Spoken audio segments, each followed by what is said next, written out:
The Enigma of Hawthorne Mansion. The small and picturesque town of Havenwood, nestled in the shadowed valleys of Pennsylvania, had always seemed a haven of peace to Abigail Sterling. With its brown hair gathered in a loose braid, and her honey-colored eyes observing the world with a quiet curiosity, Abigail worked as a local historian, immersed in the dusty archives. Ese y las historias olvidadas de su comunidad. One day in midsummer, while the air vibrated with the song of the cicadas, a new face arrived in Havenwood. It was Ethan Caldwell, an architect, CTO of New York, with a magnetic presence and an air of sophistication that contrasted with the rural atmosphere of the town. He had inherited the old Hawthorne Mansion, an imposing building of pea ivy on the outskirts, wrapped in rumors of past tragedies and family secrets. From the moment Abigail met Ethan in the local library, where he was looking for information about the historia of her newly acquired property, felt a mixture of fascination and caution. There was something in her piercing steel-blue gaze, and in her slow, thoughtful way of speaking that attracted her, and also a certain melancholy that kept her at a distance. "I am trying to understand the history of this house," explained Ethan, his deep voice resonating in the silence of the reading room. "It seems it has been in my family for generations, but there are many gaps in the records." Abigail, feeling a connection with his search for answers in the past, offered to help him with his investigation. During the following weeks, Ethan became a frequent visitor to Abigail's office in the small local museum. They shared long hours examining old documents, photog, faded raffia, and letters written in faded ink. Abigail discovered that Ethan possessed an analytical mind and an artistic sensitivity revealed in his restoration sketches for the mansion. As they worked together, a silent attraction began to bloom between them. Abigail felt intrigued by the vulnerability that sometimes peeked in Ethan's eyes, suggesting a complex personal story. Ethan, in turn, seemed to find in Abigail's intelligence and passion for history an unexpected refuge from his busy city life. Their encounters se extendieron a paseos por los senderos boscosos que rodeaban la mansión y a cenas en el único restaurante con encanto de Havenwood, donde sus conversaciones se prolongaban hasta bien entrada la noche.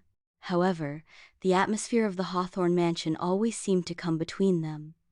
The locals whispered about the house, about the unsolved disappearance of a young wife of an action, Ethan's past at the beginning of the 20th century, and about the strange events that had been reported over the years. The legend of a lost emerald necklace, known as Esme's Eyes, Ralda, added an aura of mystery and tragedy to the property. One afternoon, while Abigail and Ethan explored the dusty attic of the mansion, they found an old trunk locked with a key. After searching throughout the house, they finally found a small brass key hidden in an old book. With trembling hands, Ethan opened the trunk. Inside, on a piece of worn velvet, several objects were found: old photographs, letters tied with faded ribbon, and a small wooden jewelry box. Upon opening the jewelry box, they discovered it was empty, but inside the lid there was an inscription engraved. "For Eleanor, with my eternal love, Charles." The letters revealed a story of passionate love between Charles Hawthorne and Eleanor, a young artist who had arrived to Havenwood to paint the landscapes of the valley. Her words were full of affection and plans for the future. However, Eleanor's last letters expressed a growing anguish and fear.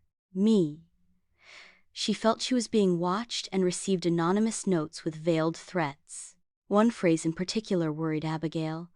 "I feel that someone doesn't want us to be happy, that there is a shadow lurking in our love." Eleanor's last letter was dated the night of her disappearance. It was brief and desperate. "I must meet with whoever has been sending me these notes. They say they have information. It's about Charles. I'm afraid, but I must know the truth." Ethan remained silent, with Eleanor's letter in his hands. The sadness in his eyes reflected the weight of a family tragedy that it had remained unexplained for generations. "No one ever knew what happened to Eleanor," Ethan murmured. "Charles never recovered from her disappearance. He died years later, heartbroken." Abigail felt a pang of empathy for Ethan and young Eleanor. Determined to unravel the mystery, she began to investigate the local archives and newspapers of the time. She discovered that the disappearance had been a scandal at the time, with several theories circulating, but without concrete proof. While Abigail investigated, Ethan delved increasingly into the reading of the letters, TAs, and the documents found in the trunk. He discovered that Eleanor had a close friend, Beatrice, who seemed to have been very jealous of her relationship with Charles. Several letters from Beatrice showed a growing resentment towards Eleanor and an unrequited affection for Charles. One night, Abigail found a small diary hidden in the back of an old photo album. "Peyton," he said to Beatrice. His first entries were full of admiration for Eleanor, but gradually they became bitter and obsessive. Beatrice confessed her love for Charles and her resentment towards Eleanor, whom she considered an intruder in their lives. The last diary entries revealed a chilling truth. Beatrice had been sending the anonymous notes to Eleanor, sowing doubts and fear in her mind. The night of her disappearance, Beatrice had summoned Eleanor to the old abandoned mill outside Havenwood, lying about having proof of Charles's infidelity. In the mill, in the midst of a tense confrontation, Beatrice had attacked Eleanor in a fit of jealousy. In the confusion, Eleanor had fallen into the river and had been swept away by the current. Beatrice, seized by panic, had hidden the body and had kept the emerald eyes, a necklace that Charles had given to Eleanor as a symbol of his love. With time, he had left Havenwood, taking his secret and the necklace. He had never married and had lived a solitary life, consumed by guilt. With a heavy heart, Abigail and Ethan carry on Beatrice's diary and Eleanor's letters to the local authorities. Although Beatrice had passed away many years ago, her dark secret finally came to light, freeing the Hawth family. Orne del peso de la incertidumbre y honrando la memoria de Eleanor. In the midst of the gloomy mystery, the love between Abigail and Ethan had blossomed. They shared the intensity of the search, the comfort, in the discovery of the truth, and the hope of a new beginning. The connection they had felt from the beginning had deepened into a strong and significant bond. One autumn afternoon, while they walked through the gardens of the Hawthorne Mansion under a golden sky, Ethan stopped and took Abigail's hands in his. "Abigail," he said, his blue eyes shining with a Paula's sincere Alades. "I came to Havenwood seeking answers in the past, but I found something much more valuable in the present with you. You are the light that illuminates this old house and my life." Abigail smiled. If I understand his heart filling with a quiet joy.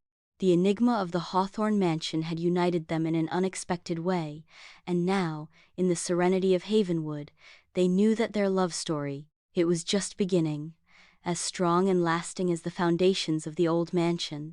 End.